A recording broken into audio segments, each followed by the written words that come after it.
அதிமுகவில் 3 முறை முதல்வராக இருந்த ஓ பன்னீர்செல்வம் திமுகவில் இணைந்திருப்பது குறித்து மக்கள் குரல் பகுதியில் எழுப்பப்பட்ட கேள்விகளுக்கு கோவை மாவட்டம் பொள்ளாச்சி மக்கள் தெரிவித்த கருத்துக்களை பார்க்கலாம். ரொம்ப அரசியலுக்கே இழுக்கான ஒரு செயல். கட்சி ஆரம்பித்ததே டிஎம்கேவை விட்டு ஆப்போசிட்டை வந்து ஆரம்பித்தவர்.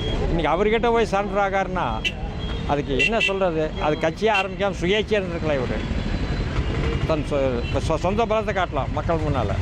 இவர் வந்து 3 முறை முதலமைச்சர் இருந்ததுக்கு இவர் வந்து அதே கட்சியில் இருந்திருக்கணும், இல்லை தனிச்சு இருந்திருக்கணும். இப்போ போய் டிஎம்கேயில் சேர்றது வந்து ரொம்ப என்னை பொறுத்தவரை அது வேண்டாத இது. ரொம்ப சந்தோஷமாக இருக்குது. ஏன்னா வந்து அவர் வந்து அம்மாக்கிட்ட நல்ல பேர் எடுத்திருந்தார். அவர் சமூகத்தில் அவர் சமூகமும் அவர் நல்ல பேர் எடுத்திருந்தாங்க. சமூகத்தை சார்ந்தவர்கிட்ட நம்ம நல்ல பேர் எடுத்திருந்தார். அவர் திமுக அடைஞ்சது திமுகவுக்கு 2026 தேர்தல் வந்து வெற்றி பிரகாசமாக இருக்கும். ஏடிஎம்கில் உரிய முக்கியத்துவம் அவர் கொடுக்காத காரணத்தினால மன உளைச்சல் இருந்திருக்காரு. இங்கே சேர்ந்ததுக்கப்புறம் அவர் மன நிம்மதியோடு வந்து சேர்ந்திருக்காரு. இந்த இடம் திமுக ஆட்சி அமைக்கும் அவர் சேர்ந்ததுனால. இதுவரை இருந்த ஓபிஎஸ் அவர்கள் தனி கட்சி தொடங்குவார் என்று எதிர்பார்த்தோம், அல்லது அதிமுகவில் இணைந்து செயல்படுவார் என்று எதிர்பார்த்தோம். ஆனால் இன்றைக்கு அதிலும் அதிர்ச்சியாக திமுக இணைந்திருக்கிறார். அவர் திமுக இணைந்தது மட்டுமல்லாமல் திமுக 4 ஆண்டு காலம் சிறப்பான ஆட்சி நடைபெறும் என்று சொல்லி அந்த நம்பிக்கையின் அடிப்படையில் திமுக இணைந்திருக்கிறார் என்று சொல்லியிருக்கிறார்.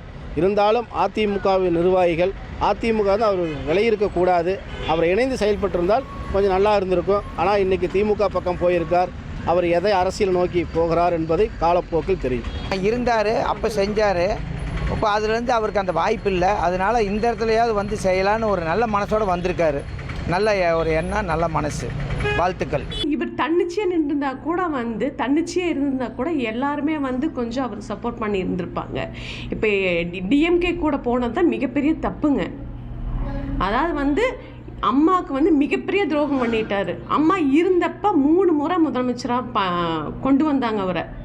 அதாவது அவரை ஏடிஎம்கேக்குங்கிறத விட அம்மாவுக்கு ரொம்ப மிகப்பெரிய துரோகம் பண்ணிட்டார் அவர். அவ்வளோதான். மக்கள் குரல் பகுதியில் பொள்ளாச்சி பகுதி மக்கள் தெரிவித்த கருத்துக்களை பார்த்தோம். இனி செல்லும் இடமெல்லாம் செய்தி. தந்தி டிவியின் வாட்ஸ்அப் சேனலை ஃபாலோ பண்ணினா செல்ல இருக்கும் இடமெல்லாம் செய்தி. இதோ QR கோட் இப்பவே ஸ்கேன் பண்ணுங்க, ஃபாலோ பண்ணுங்க.